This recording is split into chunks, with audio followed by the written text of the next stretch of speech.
Bonjour tout le monde. Aujourd'hui, je vous parle de la peur d'être égoïste en suivant nos élans. Parce que, l'idée m'est venue parce que j'ai rencontré récemment une personne qui me parlait de magnifiques élans du cœur qui étaient là à l'intérieur d'elle, mais en même temps, il y avait une grande peur, surtout une peur à l'idée que, en réalisant ces élans-là, ses proches soient impactés, en vivent des désagréments. Et là, ce que ça peut créer à l'intérieur de soi, c'est une espèce d'amalgame entre les peurs et l'élan. Et la personne devient un peu mélangée. Est-ce que je devrais suivre ou pas cet élan-là? Est-ce que finalement c'est un vrai élan? Parce que là, il y a des peurs qui sont là. Et j'ai l'impression qu'en premier, on peut euh, exercer un discernement pour vraiment voir, discerner les peurs de l'élan. Hein, quand il y a des peurs, c'est contracté à l'intérieur de nous. Euh, on se sent pris, le mental est très, très actif, puis il nous propose des scénarios assez catastrophiques la plupart du temps. Puis quand c'est un élan, c'est ouvert, c'est spontané, c'est naturel. Le mental est peu actif, à part peut-être nous aider à réaliser cet élan-là. Et comment arriver à distinguer ce que l'élan est là malgré les peurs? On peut se demander. Euh, Par exemple, la question, si ces peurs-là, on me garantissait qu'elles ne surviendront pas, est-ce que j'aurais envie de suivre cet élan-là? Est-ce que c'est quelque chose que j'aimerais faire? Et quand la réponse c'est oui, que c'est hyper joyeux, c'est parce que c'est un vrai élan. Et ne nous méprenons pas, de toute façon, qu'on le suive ou pas, cet élan-là, il n'y aura pas d'erreur.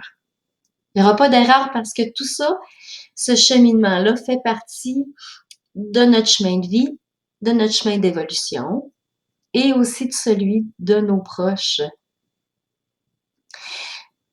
Puis en bonus, en fait, quand on peut suivre notre élan, quand on peut faire le nettoyage des peurs, ça nous amène à grandir, hein? Ça nous rapproche de nous-mêmes.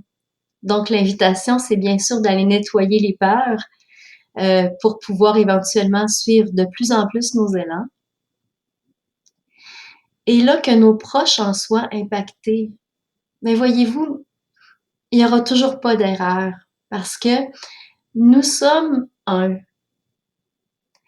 Et ce que nous sommes en tant que source prend soin de nous-mêmes en tant que manifestation de la source.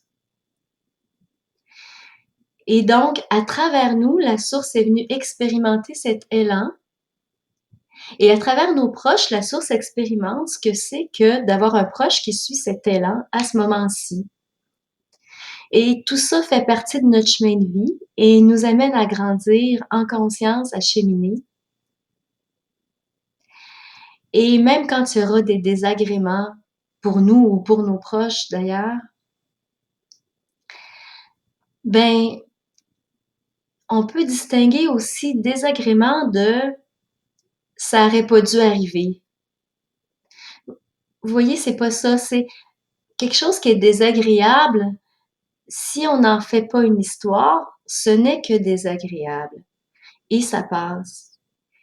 Et on peut apprendre à grandir à travers le fait de se laisser traverser par des désagréments. C'est un apprentissage pertinent, il me semble, dans la vie, de pouvoir se laisser traverser par les désagréments et de pouvoir en faire quelque chose qui nous aide à grandir. Donc, vous voyez, tout ça n'est qu'un immense laboratoire et nous sommes l'amour qui sème lui-même à travers chacune de nos formes.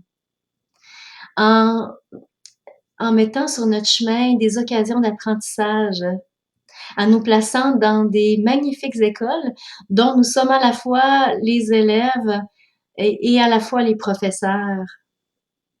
Et à la fois, nous sommes aussi l'école.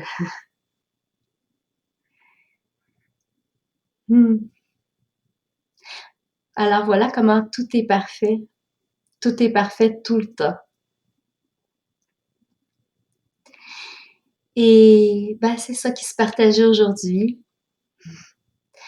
Je vous souhaite de pouvoir départager les élans des peurs, de pouvoir suivre le plus d'élan possible et de toute façon réaliser, de voir, de goûter à la perfection de tout ce qui se met en place en vous et autour de vous. Et je vous dis à très bientôt.